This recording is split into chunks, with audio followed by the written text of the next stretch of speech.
Hi friends, आज हम बात करेंगे इरोज इंटरनेशनल के फंड डाइवर्जन के केस के बारे में, जो कंपनी ने 2000 करोड़ का किया हुआ है। कंपनी इरोज इंटरनेशनल कंपनी एक फिल्म प्रोड्यूसर और डिस्ट्रीब्यूटिंग कंपनी, इसने काफ़ी सारे फिल्म प्रोड्यूस किए जैसे कि कॉकटेल है, NH10 है, रामलीला है, एक्सेट्रा फिल्म्स। अभी ये कंपनी के प्रमोटर और MD है समीर लल्ला और कंपनी के CFO है प्रदीप कुमार द्विवेदी। सेबी ने इन दोनों को कोई भी कंपनी में डायरेक्टर बनने से और की मैनेजरियल पोजीशन होल्ड करने से बैन कर दिया है फाइनेंशियल मार्केट्स में। क्यों? इसका रीज़न हम जानते हैं। इरोज इंटरनेशनल सेबी की रडार में आ गई है अपने दो ट्रांजैक्शंस की वजह से।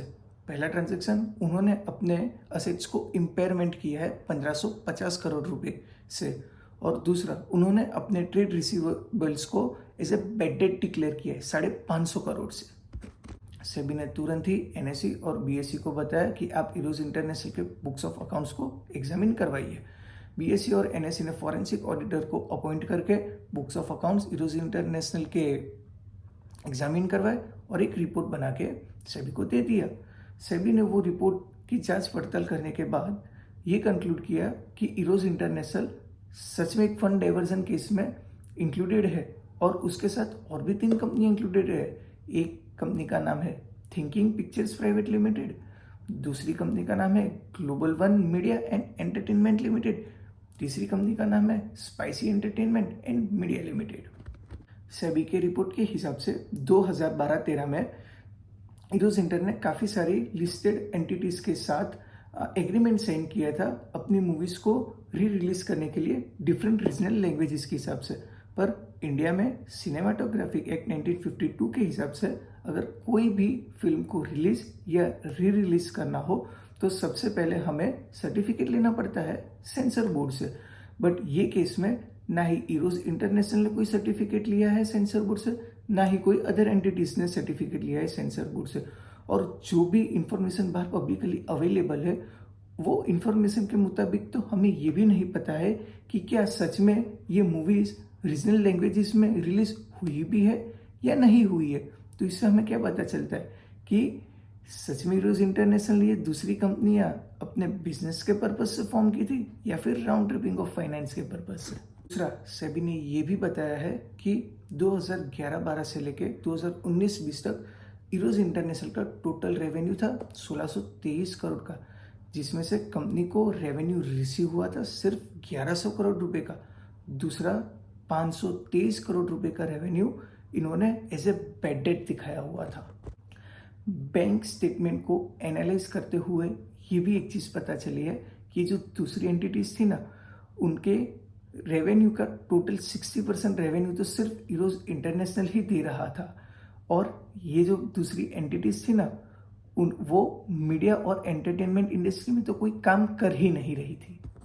अदर एंटिटीज को 1250 करोड़ रुपया 2012-13 में दिया गया था, और वो 1250 करोड़ रुपए का कोई हिसाब ही नहीं है। ये कंपनियां ना ही प्रोडक्शन कर रही है, ना ही इरोज इंटरनेशनल को कुछ भी डिस्ट्रीब्यूशन राइट्स या फिर कहीं भी हेल्पफुल है।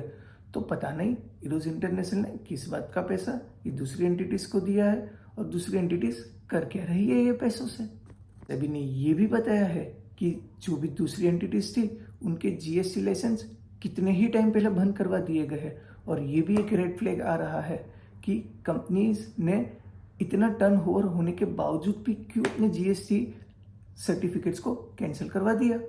सेबी ने एक और चीज़ बताई कि 2019-20 तक इतने क्रोर्स ऑफ रुपीस का impairment of assets Eros International ने दिखाया है।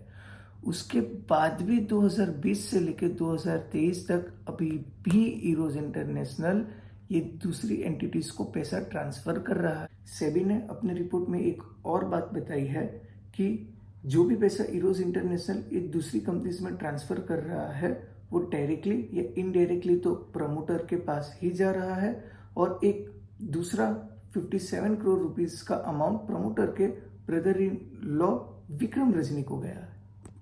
के ऊपर इरोज इंटरनेशनल का क्या कहना है? सबसे पहले इरोज ये बोल रहा है कि सेबी ने जो भी एलिगेशंस लगाए इरोज पे सब फॉल्स और बेसलेस है। इरोज इंटरनेशनल कुछ भी गलत कर ही नहीं रहा है। उनके हिसाब से वो लोग जो भी पैसा अदर एंटिटीज़ को ट्रांसफ़र कर रहे हैं, तो वहाँ से अदर एंटिटीज़ उनको प्रोडक्शन कंटेंट बनाने में हेल्प कर रही है, ऐसा बोलना है इरोज इंटरनेशनल का।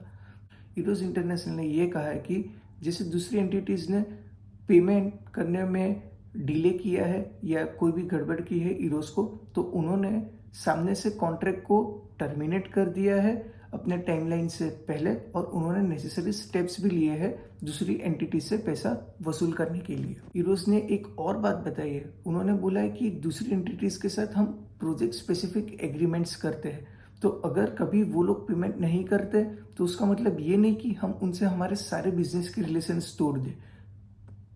आगे इरोज का ये भी कहना है कि विक्रम रजनी को जो 57 करोड़ रुपया दिया है as a brother in law, वो रिलेटेड पार्टी ट्रांजैक्शन में नहीं आता।